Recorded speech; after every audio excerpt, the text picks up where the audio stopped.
নদীর দেশ বাংলাদেশে পদ্মা, মেঘনা, যমুনা নদীর সাথে কম বেশি সবার পরিচিতি থাকলেও হাতিটানা, হাপরখালি কিংবা আগুনমুখা নদীর নাম জানে কজনই বা।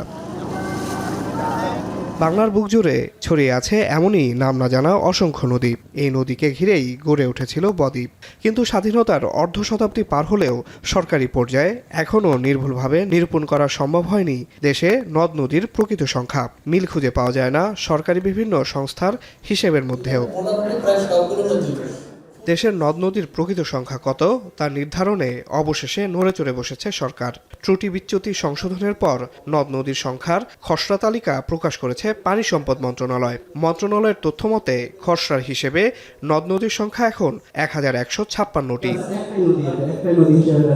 মঙ্গলবার সকালে রাজধানীর পানি ভবনে সেমিনারে প্রকাশ করা হয় এই তালিকা আরও যাচাইয়ের পর চূড়ান্ত তালিকা পহেলা বৈশাখে ওয়েবসাইটে প্রকাশ করা হবে বলে জানান পরিবেশ, বন ও জলবায়ু পরিবর্তন উপদেষ্টা সৈয়দা রেজওয়ানা হাসান।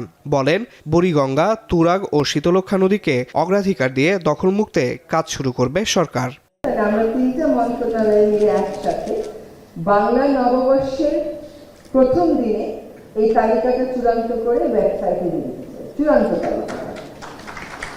আর এখন যে তালিকাটা আমরা ওয়েবসাইটে দিব, এটা হচ্ছে যে খসড়াটা নিয়ে আমরা আজকে কথা বলছি সেটা, যে 18টা নদী বাদ পড়েছে পানি উন্নয়ন বোর্ডের তালিকা থেকে সেটা, এবং যেই 224টা নদী বাদ পড়েছে নদী রক্ষা কমিশনের তালিকা থেকে সেটা। নদী দূষণের জন্য কম বেশি সবাই দায়ী উল্লেখ করে নৌ পরিবহন উপদেষ্টা এম সাখাওয়াত হোসেন মনে করেন, অন্তর্বর্তী সরকারের সময় নদী দখলমুক্তে ব্যবস্থা না নিলে কাজ পিছিয়ে যাবে। সংখ্যা নয়, নদীকে যদি বাঁচাতে হয় আর নামপদা বাড়াতে হয়, তাহলে এই নদীকে প্রথমত দূষণ, তারপর অপমিশন থেকে এটাকে আপনার রক্ষা করতে হবে।